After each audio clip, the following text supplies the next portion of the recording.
I have a 2014 Nissan Versa Note, and the center high-mounted brake light burned out.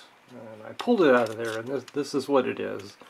There are no light bulbs that can be replaced. I took this into an auto parts store, and they can't even get this.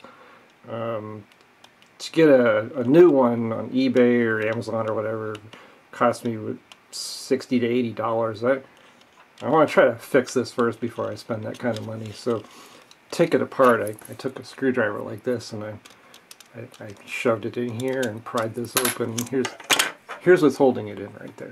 This clip. So you want to try to release that. And see if I can get this board out.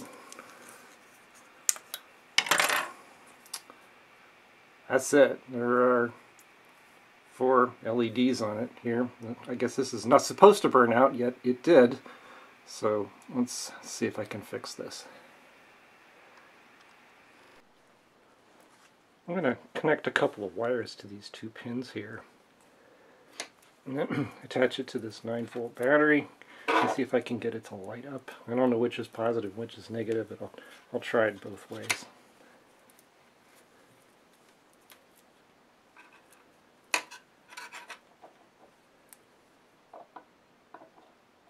Nothing. And nothing. So to hold this while I'm looking at it, I'm going to use this tool here. This has a spring that is attached to this clip, and what you do is you just put the board in these clips here, and then this is fairly heavy and does a really good job holding it while you work on it. I'm going to use a multimeter like this for testing it. This is just a very inexpensive one. I think I paid about $10 for it. But the setting I'm going to use is this one right here, which is for checking diodes. I'm also going to be using my microscope here so I can get a better view of what I'm doing.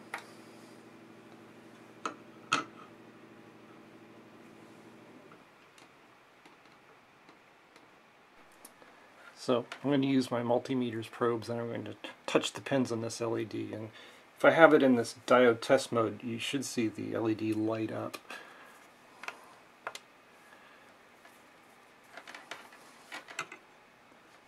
Let's try it. Now notice that this one corner here has a notch on it, so it must be special. So maybe it's the positive one. So let's try this.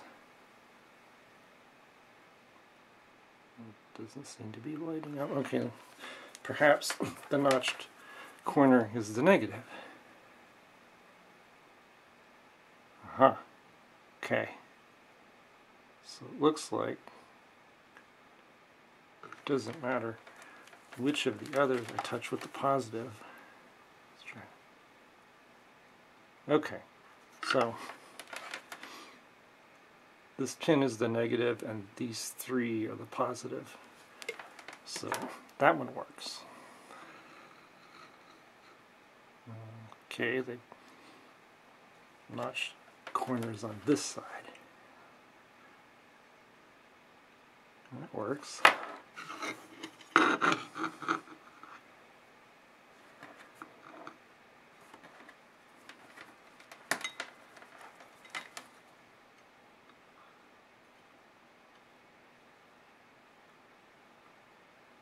Okay, that one works.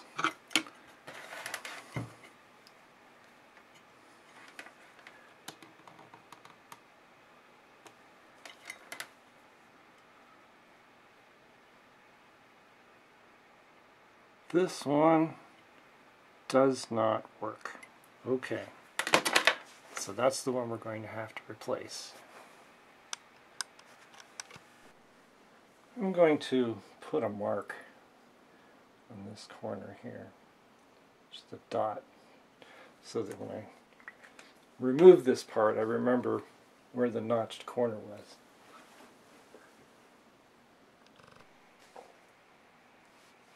A guy at work who knows more about this stuff than I do identified this LED as possibly being the OSRAM LS-E6SF, which, if you look at the package diagram here, you will see that the notched corner has a C on it and the other has A.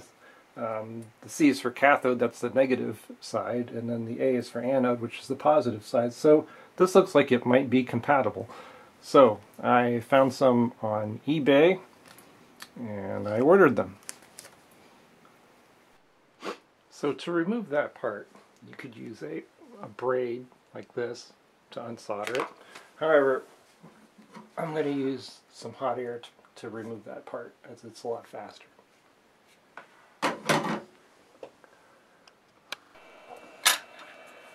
So we just want to heat this part up. So what you don't want to do is be careless with this and start heating up the parts around it, like the little resistors, and blowing them off the piece onto the table or onto the floor. Don't ask me how I know this.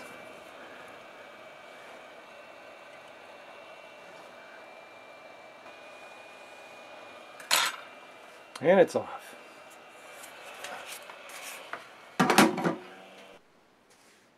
And here are the replacement LEDs. I bought a strip of 20 of them just to give me the option of messing it up 19 times before I get it right.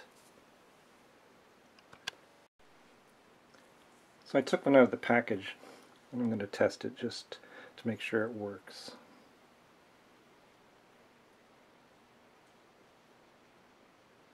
Okay, good.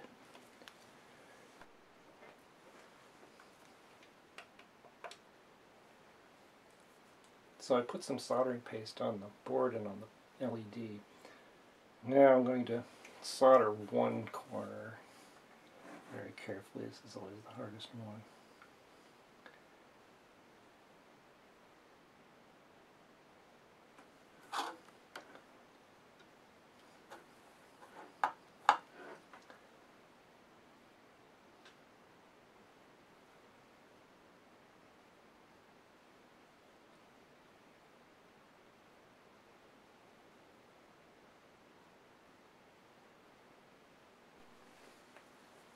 Okay, I finished soldering all 4 pins. I'm going to test this to see if it still works.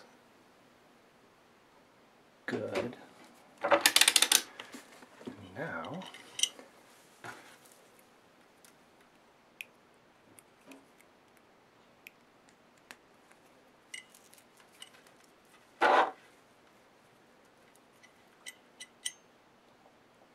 oh, that's pretty bright. It's fixed. Alright, now I just have to put it all back together, put it in the car.